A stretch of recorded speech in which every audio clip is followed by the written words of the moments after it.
Hello and welcome to the Media Club. I'm your host, Matt Deegan. In the club today, why indie shouldn't fear Channel 4's production arm. Founder of Nest Productions, Derek Drennan, talks to us about that and why IP isn't always the be-all and end-all of TV production. Also on the show, as the industry mourns the passing of Alan Yentob, former BBC exec Paul Robinson takes us back to the 90s heyday. All that plus the Telegraph is sold again. Will that be the end of it? Also, in the Audio Network Media Quiz, we channel Jimmy Carr. That's all coming up in the Media Club. Come on in. Hello, gents. Hello. Derek, welcome to the show for the first time. Thank you. I'm busy laminating your membership card outside. give it to you later. So you're from Nest, but who have you picked to join the club this week? I want to add an amazing producer called Luty Fagbinley, who has basically just had his first documentary out this week called White Man Walking for the BBC. He's an incredible guy. He actually comes from the music video world and then has sort of transitioned into, we're actually doing a reality show with him at the moment, and now he's doing docs as well, so he's just flying really high, and it's BBC Storyville. That's great. What makes someone suddenly sort of catch fire like that, sort of from one project to many? I mean, his personality is like incredible. So he's very driven and really strong and really likable. I think he's going to go really far. Well, a great addition to the club. I'll do his membership card as well. Great. Paul, welcome back. Nice to see you. And you too. So who are you adding to our lists this week? So this is someone I know pretty well. Worked with her at Disney. She was MD of Global Entertainment for ITV, then was at Paramount as President of International. Maria Kyriakou, who has just resurfaced as the Chairman of the Supervisory Board at ProSiebenSat.1, which is the commercial broadcaster in Germany. Interesting, I see they've just got themselves into a lawsuit over Join again with ARD-ZDF over the positioning of the public service content on Join, but that's a different issue. But Maria has been it's a great executive. I mean, as head of sales at Disney, she was responsible for selling all the third-party content to broadcasters, and she was always someone who was going to go places. I mean, dare I say, a strong, tough woman, but she got deals done. So good to see she's back at ProSiebenSat.1, Maria Kyriakou. Well, the executives are important parts of the TV industry. Sometimes we talk about creatives, talk about creative freedom, about the work that goes into it. But keeping shows on the air, getting them on the air, balancing all of the different issues, commercial and regulatory, is always quite a challenge. It is. I mean, Maria is a deal maker. I mean, that's what she does. She's primarily a salesperson, but then she became a deal maker, and she basically put things together and made things happen. I was very surprised when she was let go at Paramount, but the Hollywood business is ruthless and tough, and it doesn't mean there's in any way any criticism of her. She was just obviously didn't fit at that particular time. Well, a good addition, and maybe a European outpost. European outpost. I think you need to do the card in German if you can. Yes, auf Deutsch. Do that. Thank you. Speaking of that, speaking of executives, news this week that Alan Yentob has died. It was a surprise to many in the British industry, having recently been presenting episodes of his art series Imagine on BBC One. Derek, in fact, the most recent interview I think he did was with Armando Iannucci, someone I guess he sort of fostered in the 80s and 90s at the BBC. There's been quite a reaction across the sector, hasn't there? Yeah, I mean, to be honest, I've never actually worked. I've been in the BBC when I was staff at the BBC, but I didn't actually come across him. I know there's been a lot of people that have worked really closely with him and have said that he was a great leader. Paul, you've got some experience of working with Alan Yentob in the 90s. Yes, John Burt had this plan to put together a new 10-year strategy for the BBC, which seems crazy now, 10 years, but 10 years it was. And I was in charge of the radio strategy for network radio, ironically not including local radio, but that's a whole different issue. And he was in charge of television. And, you sit there for half a day discussing things, and Alan would be part of that. And he was brilliant. I mean, to represent TV, he was great. He pitched things, he made the argument, he made the emotional argument. You know, I was even believing some of this stuff, even though I knew it really wasn't right. I mean, I'll give you one example. In one meeting, we were talking about budgets, and radio always had a very small budget. The BBC licence fee income was about 4 to 5 billion. The radio budget was a tiny part of that, about 400 million total annual budget for the 5 networks, 1, 2, 3, 4 and 5 Live. And Alan said, I want to do an extra episode of EastEnders, and we're going to fund it by cutting radio. So, you know, to do one episode of extra episode of EastEnders would basically mean cutting Radio 1 in half, you know, and being on 6 hours a day or something, you know, cut the proms completely. That would save the money. And, you know, he made this case really, really well. And I'm thinking, sugar, I've got to really defend this now. And he's argued it really, really well. And he was great at that. But I mean, in those meetings, what was strange about it was you'd have a discussion and it'd be going well. And then Alan would say, I'm just going out to the bathroom for a moment. And he'd disappear, you know, 2:30 or something. And you'd carry on talking. And then you get to a TV point, where's Alan? And it's an hour's gone by and there's no Alan. So, we'll just check his office, check he's okay. He's not in his office. There were no mobile phones, of course, in those days. This is early 90s. Anyone know where Alan is? Let's check his diary. Well, there's nothing in the diary. It was completely empty. And he never reappeared. And the meeting went on till 5 o'clock, and Alan Yentob just disappeared.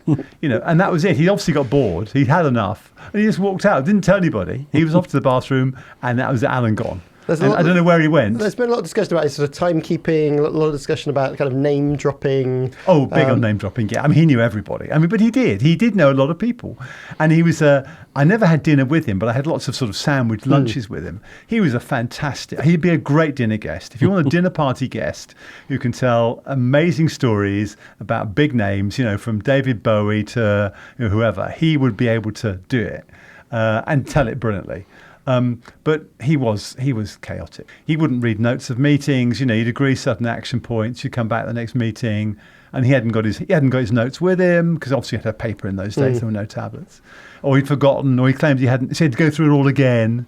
He was. But it's funny. I always think though that at that level, they're either really super organised, or they're just absolutely chaotic. There's never like a middle ground.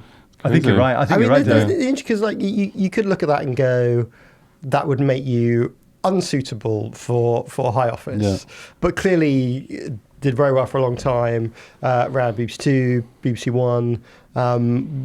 What was it obviously that worked in his favour? Was it just super intelligent and bright, understood how everything worked? I think he made great creative decisions and had a good team around him to do all the nuts and bolts. You know, he was really the guy who decided what was on the network. And he'd liaise with the producers, both in-house and external. He had great relationships. He wined and dined them all. You know, if there was a big idea, he'd get it for the BBC rather than it going somewhere else. You know, he was great with the talent. So he was, if you like, the brand. He was the creative head. But any detail operational, I mean, you know, no chance. You know, that was all left to the team. And he obviously was smart enough, or someone was smart enough, to put good people around him. And you could argue maybe that's fine. I mean, particularly for the BBC, where, you know, it's publicly funded. You want the BBC to be doing interesting, different, challenging things, encouraging the indie sector. And he did all of that. So, you know, in many ways, although he was a disaster to work with sometimes, nightmare, you know, for the BBC, you know, certainly 9.5 out of 10, I'd say. He was a very, very successful executive. It's sort of interesting, isn't it, when you're a boss, but also a creative as well, because obviously he fronted shows. It's interesting, isn't it? We talk about this a lot at Nest, where there's a lot of responsibility on creatives to essentially be leaders, and a lot of them just aren't equipped for that. And you think you get some who are absolutely incredible at it, but you get others that just are at the top and absolutely failing miserably and creating chaos and havoc for lots of production companies that they work with. But it's a real skill, and I think I've worked at the BBC on and off when I was a freelancer, and I really loved the values that they had. And actually, a lot of people didn't like the way that they worked, but I think if you can get your head into it, it really is, I think, quite helpful sometimes. Do you have to perform a bit as an executive, Paul? I think so. You have to communicate, don't you? You have to persuade people. Ideally, you're persuading, taking people with you rather than telling them. So yeah, I think you have to, and I think. Think about the BBC, just again, the DGs that have been really successful, Director Generals have been really successful, of those that have been very good communicators, I think. There are some, let me mention a few names. Michael Checkland, fantastic DG, but he was really basically an accountant who sat in his office, and we never really saw him. Someone like Greg Dyke, completely the opposite, maybe too much showman, not enough actual stuff going on underneath. Think about John Burt. Here's an example. John Burt, who I actually really liked, but others did not. But he was a real sort of managerial guy. He was going to drive change and push it through. And he didn't mind about not winning hearts and minds. He was going to do the right thing. And I think whatever the criticism of him, he was genuinely trying to do what he believed was right, although not winning hearts and minds in the BBC can be absolutely fatal. It requires a different kind of person for each time, doesn't it? So I think sometimes, and you can be lucky or unlucky with who the boss is. I guess in the sort of Greg Dyke years, he was a sort of a little mini saviour at that point and really rejuvenated the staff and the team. Well, he was lucky in a way because he came in and he started giving lots of stuff, and paying lots of stuff and basically got loved by the production team. It's very easy to spend money and, show the largesse, which he did. And he was able to because the BBC had the resources to do that. Other DGs have had to actually cut, save money. I mean, Tim Davie being a good example, who I think is actually a fantastic DG. I last saw him speak at the Steve Wright event at the BBC Concert Hall a couple of weeks ago, and he gave the opening address. And he was great. I mean, it was a good combination of leadership, management, and real genuine creativity. And I don't know how much he knew Steve, but he'd actually made an effort to come up with some stories that I knew were true. So, even if he's just a good researcher, he delivered it well. So I think he's a great example. He's the right man for the job at the moment, I think. But you're right, different periods, different standards, different requirements, yeah. Derek, what do you want from an executive? To just stay away and just commission and never see them again? No, not at all. No, I mean, I like the execs that we work with who can think out the box but also lead a team, and I think that's, and especially the stuff we do, a lot of reality TV, and reality people move up the ranks very, very quickly, and when people get to the top sometimes it goes to the head a little bit and they're not really interested in managing people. It's more about what's on screen. And actually, do they really just want to be Big Brother, the voice of Big Brother? Yeah, and actually what I really want, I want people that when we're trying to crew up a production, it's, are they nice? Are they really gonna be involved in the budget? Are they really gonna look after people and have our sort of vision about looking after people? That's a really big thing for us, really. Well, it's lovely to hear all the responses over the past few days. I mean, there was, of course, obviously the whole thing about the Noddy Gate. I mean, that was, about the Noddy Gate. The cutting to so I mean, and then Alan afterwards. didn't turn up for interviews. So you'd have an interview with, some notable person, and Alan didn't show. So the producer or the researcher had to do the interview because, they were booked and the studio was booked. And, it was cobbled together. And then they inserted Alan afterwards. And it looked as though Alan had done the interview, but he'd never been anywhere near the interview. And eventually he was nobbled. And there was a thing at the time, the BBC had all sorts of issues with people being accused of misrepresenting on screen. There was the whole thing that had gone about phones and stuff, you remember. And so the DG, said very clearly, any producer, anybody who's cheating, not representing accurately on air will be fired, except Alan Yentob, who clearly did it at the grand scale and survived. Well, he'll be missed. Over the weekend, we learned that the Telegraph had been sold again, this time with a stake to Redbird Capital. Now, that name might sound familiar to regular listeners, given that originally the Telegraph was bought by Redbird IMI. Paul's been dragging on forever, this Telegraph deal. So sold to the Redbird IMI, funded by Middle East investors. Government said they can own it, and now the US partners, Redbird, have basically sort of taken it off Redbird IMI's hands. Is this just so they don't drop in their partners in a mess and give them a nice payout?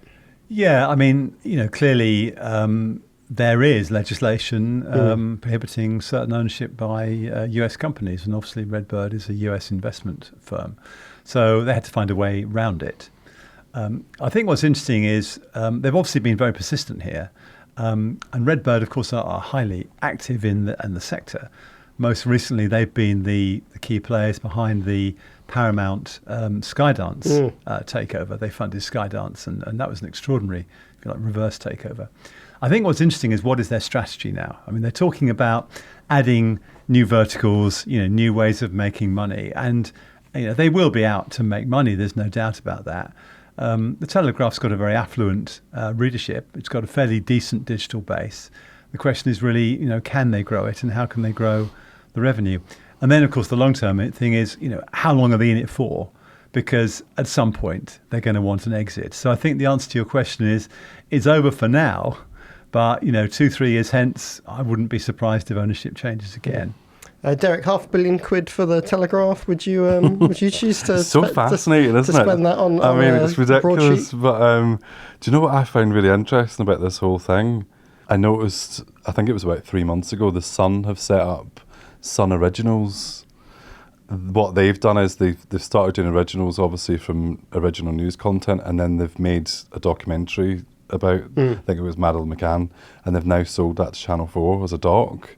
And I thought, oh my God, they've actually got this creative director who I think used to be a TV creative director who's now sort of running the ship in the sort of video department. I just find it really interesting. I wondered, I think that's what the Telegraph are obviously going to do. And they've got a new female CEO, I think I read as well, who I think used to be the CEO, similar to Channel 4. And moving into CEO role, and I thought, I wonder if there's going to be real change there when it comes to doing the same sort of thing, original news, turning it into IP. Being an IP business rather than a newspaper. Then I thought, oh my God, is this going to mean that people are going to start pitching to the Telegraph? Is it Telegraph pitching out or you pitching that's in? But that's the thing, it could open up all the doors for indies, couldn't it? That's what I was sort of wondering about. Like, is this all the new, is this everyone's sort of after IP, but it could be that people actually go directly to the source. And obviously there's been a lot of sort of acquisitions, investments in telly forever, but particularly in the last few years. You're sort of in that space. We'll talk about that a bit later on. Do you worry about kind of international investments? Do you think companies worry about where the money comes from, as well as needing some cash to grow and expand? I mean, do people really care where the money comes from? I don't think they do. I mean, I think the indies we speak to, they definitely wouldn't care where the money's coming from, I can tell you that. And a lot of them just want the money to come in. I mean, Paul, there's obviously been a lot of discussion about foreign ownership, and particularly this is ownership connected to state owners. So for some of the Middle East investors, is it connected to governments and royal families and that side? Obviously, the Murdochs have been investing in things forever, and own a lot of UK media. In the UK, the government was basically lobbied to put it quite a high percentage. It all sounds just a bit of a mess, really. Yeah, I'm not sure the government really know what they're doing, to be honest. But is that because they're being told, the industry keep changing their minds? The government are desperate to get investment in. I mean, they've got a horrible, issue to manage with the economy, and the spending is obviously exceeding revenue, and they've clearly lost all headroom because of various movements in global markets. So, I suspect the government's view is going to be, we're going to relax the regulations to allow this investment to come in. And goodness me, we know there's a huge amount of money in the Middle East. Absolutely loads and loads of money there. I think the issue is going to be about the editorial control. And I think there are cultural issues here. As someone who's worked for many American companies, 2 Hollywood studios, cultures are different. Americans don't always understand the UK, for example. They think we're identical, and of course we're not. And I do think maintaining UK culture is important. That's why I believe in a strong BBC. I think the issue is going to be about the management and editorial line. It's interesting that the new investor have actually pledged support for the editorial staff, including Chris Evans, the editor, but not for the management. So to your point earlier about the CEO, I wouldn't be at all surprised if they do change the management, but they don't change the editorial staff, because that's where the sensitivity is. The Telegraph needs to continue to please its readers and be culturally relevant. So I think that would be very important. And I think they've realised that. In a way, it doesn't matter where the money comes from. I suspect on the business side, we're going to see some different strategies and possibly some changes. There's also a lot of worry, sort of generic worry about Middle East involvement in international media operations. Is there any evidence that they get involved in editorial, or are they that bothered about it? Is it a worry that people and the government shouldn't have? I think it's overblown, to be honest. I mean, I have some experience with investment from the UAE, not from Saudi Arabia. Saudi Arabia obviously is more emotive and people get more nervous about it. And I've worked in the Middle East a fair bit and worked with Middle East companies. I know BN pretty well, and OSN and various other companies. I've not seen any evidence of it. I think they're good business people who want a return on their investment. And I've not seen any thing to prove otherwise.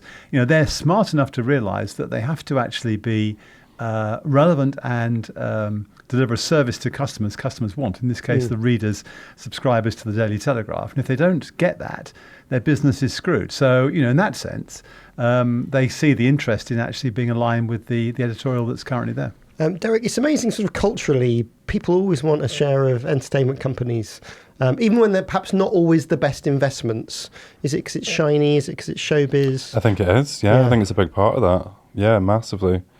And our sort of role at Nest is we will often introduce the companies we work with to investment brokers, and a lot of it is about what interesting entertainment things they're working on, or what awards can they take us to, and that really does help, I think, massively. Okay, more on that next.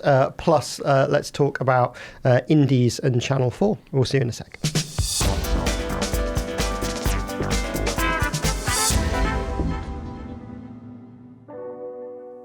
A lot of telechat on the show today, but what do the Media Club and your favourite chat shows have in common? Well, aside from sharp conversation and standout guests, both shows are filmed in top-tier studios. These days, people aren't just listening to their podcasts, they're watching them too. And thanks to Podshop, our show doesn't just sound great, it looks great as well. So whether you're just starting your podcast journey or a seasoned pro like us, Podshop's the ideal space for recording content that stands out from the crowd, so you can focus on the talking and leave the rest to the experts. And for a limited time, you can get 25% off your first booking here at Podshop Studios. Just use the code MEDIACLUB when booking online at podshoponline.co.uk. So don't miss out. Head to the studio page at podshoponline.co.uk and claim your 25% off. Hello Media Club listeners, Patrick here from Podcast Discovery, the podcast marketing company, where this week we've been thinking about how best to use your podcast network. Your show might be made by the same production company as other big hitters. It might fall under a broader umbrella or be in an ad network. These connections can be your biggest strength when it comes to cross-promo and making your money go further. For advice on cross-promotion or anything else to do with podcast marketing, head to podcastdiscovery.com. That's podcastdiscovery.com. Welcome back. Before we return to our guests, here's what we've been discussing in the club this week. The race to succeed Charlotte Moore continues, with Deadline reporting that the BBC's unscripted boss Kate Phillips is the person to beat. External favourite Patrick Hollands, who runs Banner J UK, has ruled themselves out, as has Jay Hunter Apple, our mentor at Netflix, and Ian Katz at Channel 4. Could the BBC afford them anyway? Well, they have saved some money now that Gary Lineker has hosted his last match of the day, opening the show on Saturday saying it didn't have to end like this, which apparently was a reference to the football. Sure, Gary, sure. More cost cutting could happen with the speculation Doctor Who may be rested for a period after an apparently underwhelming performance this series, with Disney apparently almost certain to end its partnership, not something that they've confirmed. Will it be back to the North Wales quarries for the next season? I imagine not. Links to all these stories and all the ones that we're talking about on the show today you can get on our Substack. Sign up at themediaclub.com. That's themediaclub.com. Paul and Derek are still with me. So talk to me about Nest, your outfit. Sort of a different kind of operation. In one sense, traditional production company, but you do some other things as well. So the traditional side of the company was never basically meant to be that way. Our whole mission was, let's support emerging independent production companies by providing an infrastructure, a really secure infrastructure where we look after them, we make sure they do things properly, they make money, they have a nice culture, they have a nice home. We have a really nice office in Old Street, one in Glasgow, one in Manchester, and we provide basically a home for indies who might have got lucky, or have maybe been going for a couple of years but are sort of getting to the stage where they're doing bigger things. Because you can be quite a few number of people, can't you, before you get a commission? Some people might think that all production companies are quite large, but often before you get a commission, it might just be two people. Yeah, exactly. It is often just one or two people, that are running a production company. But it's often people who have maybe been an exec producer or even commissioners that have got a bit of a track record that then set up their own company, but then suddenly realise, oh shit, how do I actually make this thing legally? How do I worry? What about cash flow? How does that work? And then culture is a massive thing, obviously, in TV, where if you do stuff a little bit badly, one, you're never going to get a commission again. Two, no one's ever going to want to work with you again. So what we do is just wrap ourselves around indies and say, right, we're gonna babysit you and help you grow, and there might be a point where you fly the nest and go off on your own. But quite often people just stay with us because we get on with them really well and they become our mates, and we just like doing business with them. So what prompted you to do this? Was there an experience you'd had, or my background is I was a freelance production executive / head of production, line producer, then was in house at Lime Pictures for a while. And I realised that I was getting quite a lot of friends phoning me saying, shit, I've just had a commission, don't really know what I'm doing, help me. And I was like, okay, this is what you need to do. And I thought, wait a minute, there's a real market here for a real solid, and I don't just mean one person, we've got a big team of people where we have a finance director, ex-Channel 4 finance guy, we have a legal team, we have a head of production and production execs. So with us, it's almost like we're a big production company. We're a bit nicer. Our deal's a lot better. We're not going to take over creatively. We're just going to make sure that you're on the right path. You're making money. You're doing things well, and you're going to get a good rep. And that's all we're there for, really. Sometimes we actually support companies that come over from Canada and the US, and we support them locally with our team on the ground. And that's a different model. But the first thing we do is look at what are their gaps, what do they need. Sometimes we'll even go, right, you need an exec producer, and we'll go out and bring someone in to bolster them a little bit, especially for the big shows. Your sort of customers or your partners, what's the main thing they're after when they come through the door? What do they go, oh God, thank God this is here? It really does, it does vary. I mean, a lot of it weirdly comes from not knowing how to budget properly, not knowing how to negotiate the best deal. And that's the starting point, really. What is the building blocks of this production, and how is it made? And a lot of execs we work with can go, well, this is the idea, but they don't quite know how to do everything else. And we'll be there right from the start, going, right, let's do this deal with you with the channel, and we'll make sure you get the right money, and that's the starting point. But it really does vary between what people want to. Some people are really, really legal. Some people are really worried about cash flow. Cash flow is a thing that comes up every single day, and it's especially some channels pay you differently. Don't pay you until the end, or so it really does vary. But cash flow is a big one. Money generally, obviously, is always a concern. In the scripted world, obviously, there's a pretty developed tax credit system. Yes. A lot of money comes from the government, but we don't necessarily see that in other parts of the sector. No. Do you think that's something This is one of my bugbears in life. So tell us, do you think an unscripted tax credit should be on the agenda? Oh my God, it would be an absolute game changer. Yeah, I mean, we know for certain that the stuff that's came to us from the US, mass scale game shows, reality shows, we can't quite make the money work because we're up against a tax break in Europe, and that's happened to us quite a few times now, where we've had to just say, if we had a tax credit, we'd be absolutely fine. Which countries are doing France, Malta, Cyprus. We're competing against. And have they sort of gone, the UK's covered off scripted, we're going to pick it up? Well, Malta, for example, I've actually taken reality shows to Malta before because the tax break there is incredible. It's 40, I think it's 40% still. And it's amazing, and they're starting the crew there. The levels are getting better, and actually, you can really film some decent stuff there. And so it's a bit like, well, why are you going to come to the UK? And it just feels really just bizarre to me that we're not going. Wait a minute here. We know that a tax credit really does help the economy because it's helped in so many ways in the past. Why are we not doing that for unscripted?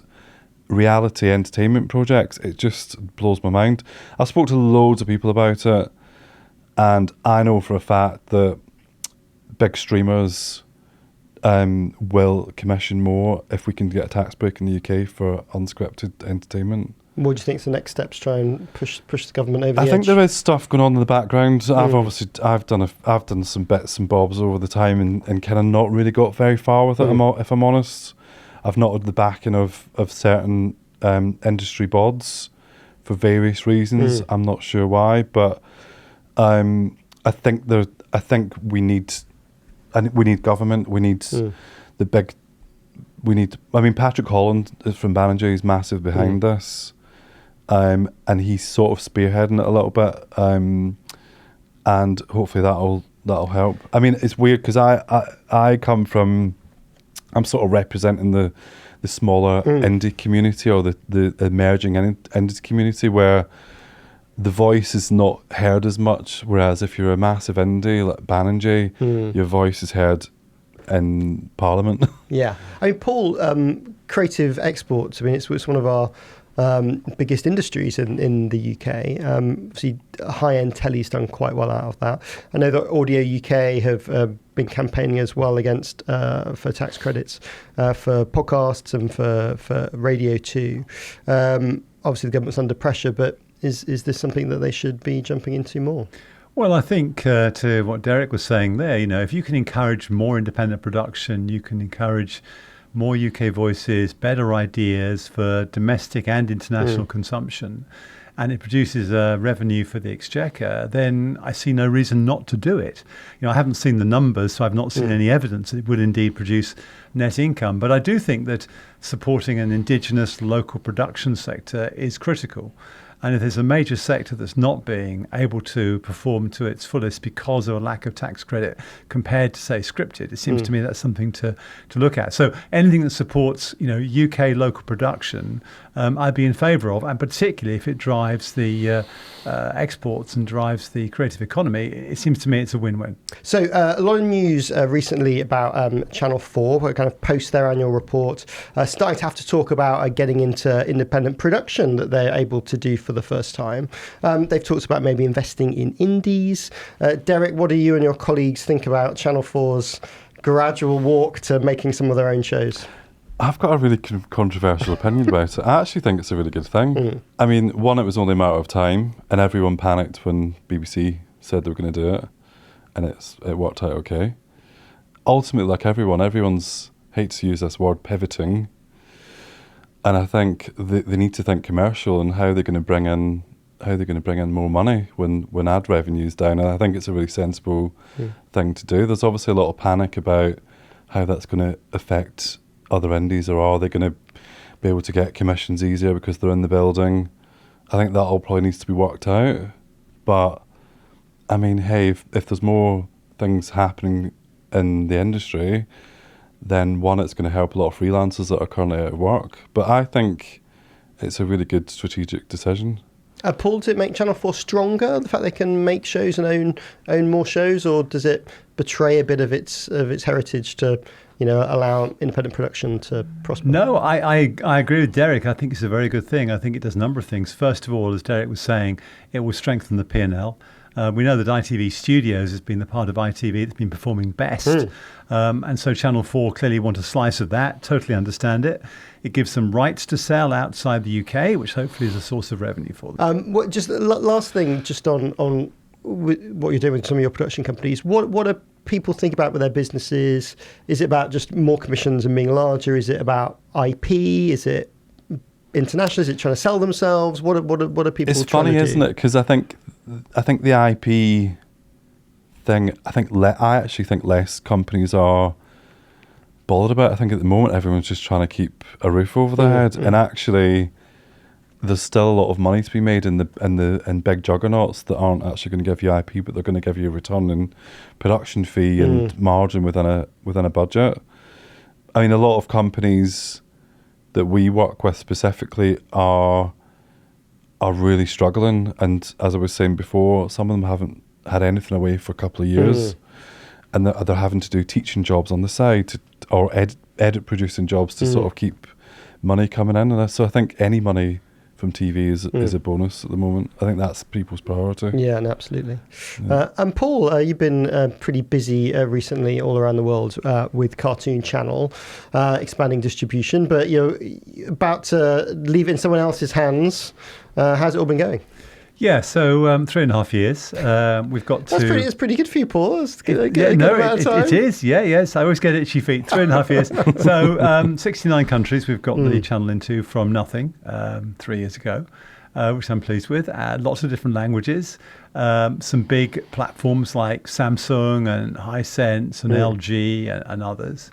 So yeah, time to do something else and let someone else now build it. I think I've always been someone who likes to create stuff. I don't want to really be the guy who's sort of putting nuts on bolts. Yeah. So let somebody else do that in Los Angeles.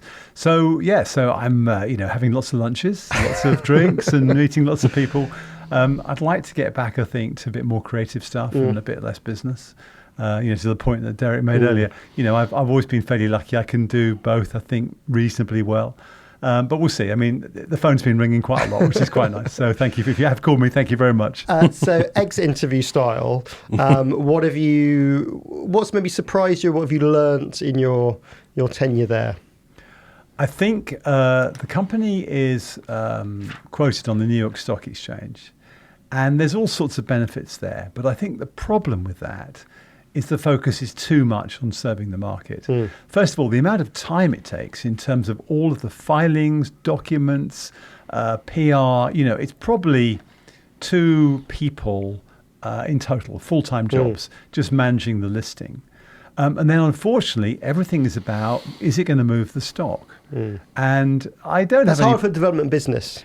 Yeah, I don't have any problem with that. I have no problem with building shareholder value. That's what we're there for. But I do think that, I go back to what Michael Eisner told me, and I mentioned this before, I think, when I was at Disney. You did a bit of Alan Yentob name dropping there. Well, yes. I mean, I was called in to see Michael when I've been in Disney about 3 months, and I was really terrified. But he was amazing. I mean, he's a great example, actually, of someone who, someone's got a bad press, but he's a great exec and a great creative. He could give notes to Stephen Bruckheimer, and then he could look at the Disney P&L. He said to me, Paul, we're in show business. The show comes first. Make a great show and then make business from it. And I still believe in that. Great content, great ideas, great production, and then, get as much money as you can, but don't just ruthlessly make money. So I'd say that's the problem. It's all about making money, not about the creative. Well, speaking of show business, we've just got enough time for the Audio Network Media Quiz. Funny that. Let's see how much attention our guests have been paying to the media news this week. This week's quiz, it's called The Biggest Pitch. 2 perfect people to play this game. So Netflix have announced their first original podcast where in each episode Jimmy Carr is pitched a new idea for a movie. So we thought we'd pay homage to that today by stealing the format. 3 media news stories given the elevator pitch treatment. All you've got to do is tell me what the story is. And once again, Alex at Audio Network has taken that incredibly tenuous brief from producer Matt and come up with an entire suite of music to score today's game. So it's a best of 3. Buzz in with your name if you know the answer. So Paul, you will say... Paul. And Derek, you will say... Derek. Let's play The Biggest Pitch. Okay, here's movie pitch number 1. A long time ago, in a continent not too far away, 16 rivals did battle whilst no one watched, but Lord Starmaker has appeared with a stream saber or something. Think Soccer Wars. Any ideas? Is this the women's... excuse me? Sorry. Paul. Paul, yes. Is this the Women's Champions League? Yes. That Disney have decided to commission.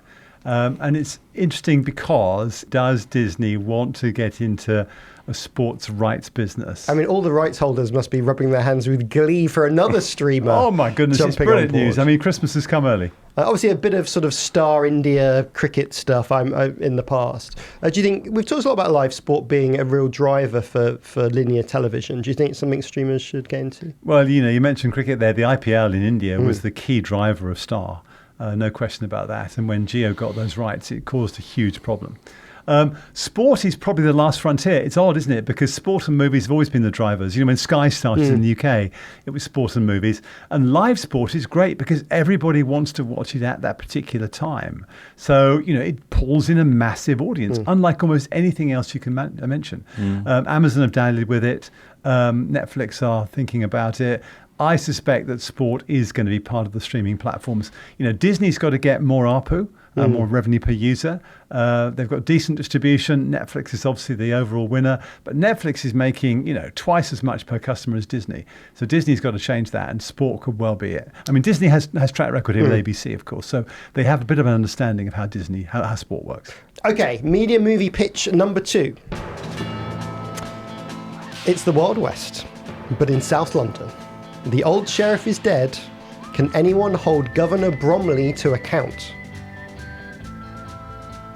So, what's been happening in South London news? Oh, this is the South London... Derek. Derek, yes.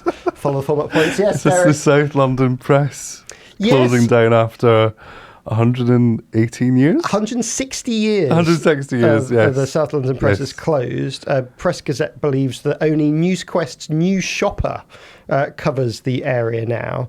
I mean, it's sort of a slightly boring, well-worn tale, isn't it, of local newspapers disappearing from the market just as consumer behaviour changes. I think they're... I think looking at it though, I think their COVID had a real impact on them, didn't they? So it's a real shame. I mean, the other thing is that I think they got an email and they were told to leave that day, which is kind of scary, isn't it? Yeah. Imagine being. I mean, I presume they haven't been there for over 100 years. People have been there for, but I thought, wow, that's a real shocker, isn't it? I mean, it's one of those things where bad news, a surprise, and kind of not a surprise.